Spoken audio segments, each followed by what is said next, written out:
I'm Dee Caffari. I'm a professional offshore sailor, and I've been on the operations committee with the RNLI for 10 years and serve as the chair of the special interest group for sustainability.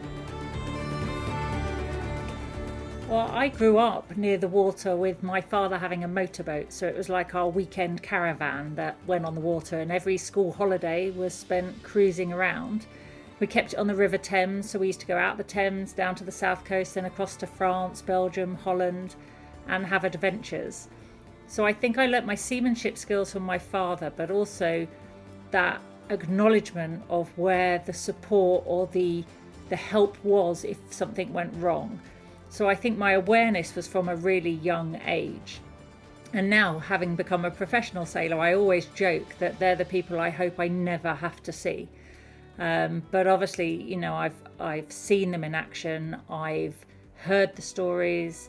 I've watched the TV program Saving Lives at Sea and been crying on the sofa. You know, it's just quite incredible that people selflessly give their time for the good of others in conditions that I know, because I've experienced them, that are horrendous at times. So, you know, from an awareness to an understanding to a gosh, I hope I never need them, is probably my relationship with the RNLI. It's interesting when people talk about the ocean or the environment or sustainability, because in a landlocked city, most people think there is no connection. And being somebody who spends most of their time in open seas and oceans, explaining to people that every single one of us is connected to the ocean and it is our lifeline and it affects all of us, and every single action we do in our everyday life, whether it's choosing to refill a bottle rather than buy a plastic bottle, where we dispose of our waste, actually down the chain is affecting our ocean health, which is keeping our planet alive. And it's quite interesting that people so remote from the ocean suddenly start to understand there is an underlying connection. And I think in this day and age, there isn't a single person that doesn't have in the back of their mind a consideration for an environmental thought process in their decision making of everyday life and their businesses as well.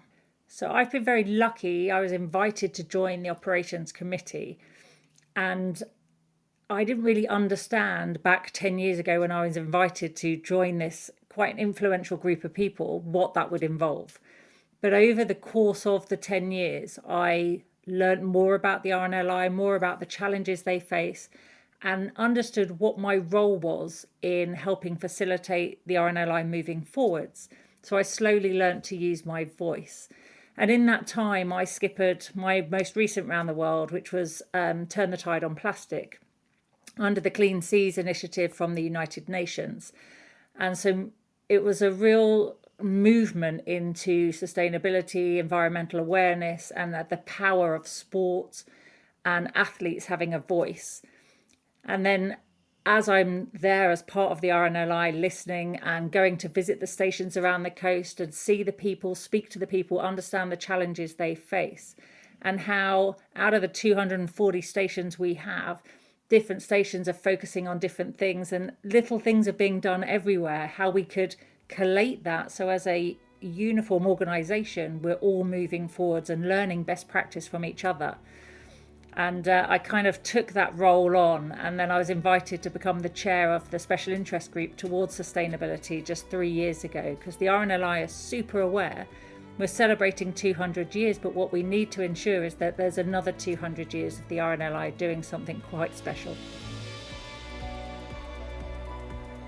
You only have to look at the organisation to realise what a huge challenge undertaking anything sustainable is. We are spread all over the country. Every region, every community has different challenges to face. We rely on a certain ability on the water, which is at the moment fueled by big guzzling diesel engines. And innovation and technology isn't quite there yet to meet our needs through other means. It's happening, but it's a process. So we had to be quite careful in what our aspirations are and the pathway to get there. So we brought up the kind of short-term, medium-term and long-term plan. So we've got the aspirations in 2024. So, you know, the short-term plan of making that zero avoidable single-use plastics. And I think people will see that quite remarkably in the retail side. If you look on the shop, it's changed in the way they sell and what they sell, even down to the magazines being delivered without the plastic cover on. And it's the small steps, but this is making huge gains in the right direction. Moving on 2030, the aim is to get zero waste to landfill.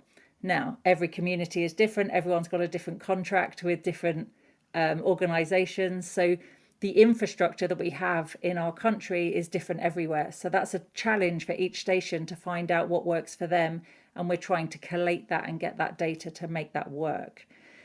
Slightly bigger plans then is 2040 is zero carbon from road transport. We have a huge infrastructure where we need to deliver stuff out to keep our stations working and able to give that rescue service. And we need to find alternative ways. We need to speak to our supply chain. There's electric vehicles, there's hydrogen being talked at, there's our tractors, there's our trailers, all these little things that we use. We're looking at collaborating with other industries that are moving this forwards to make that happen. And then ultimately, 2050, we're looking for zero carbon through scope 1 and scope 2, which is the emissions from burning gas and fuel and the indirect emissions. And I think now if we think of a new lifeboat station being built, we look at the climate adaptation. What's going to happen in 20 years, 50 years in this area of coastline? Are we thinking that this beach won't be there? Will this be a floodplain? Is this going to happen? So we need to know that what we're building is going to withstand the future kind of effects that we're going to have. And then the sources of power that we're using. Are we using solar panels? Do we have a ground source heat pump? Are we using a wind turbine? And all this is right from the build, so it becomes much more affordable, and it's probably a longer term way of thinking of things.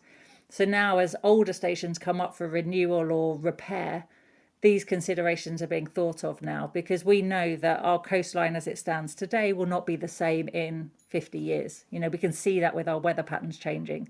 So we're really trying to kind of future-proof what the RNLI looks like, but also how we're going to do things in the future may change. Technology is exciting, and I think this is where it's quite innovative and exciting place to be.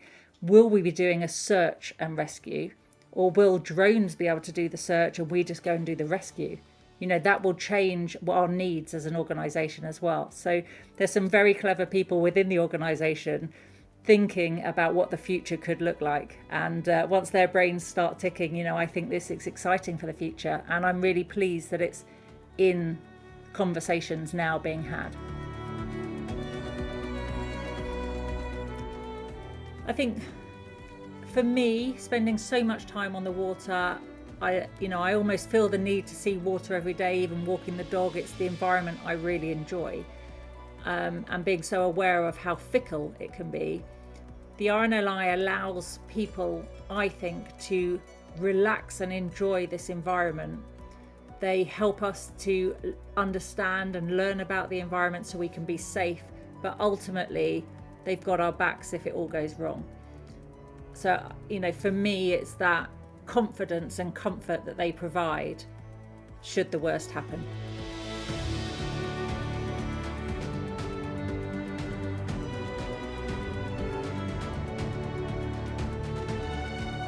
Hello, it's Phil Coulter here. You've been listening to part of the RNLI's 200 Voices collection. To hear more remarkable stories, head to rnli.org 200 Voices, or subscribe to the RNLI wherever you get your podcasts. Thank you.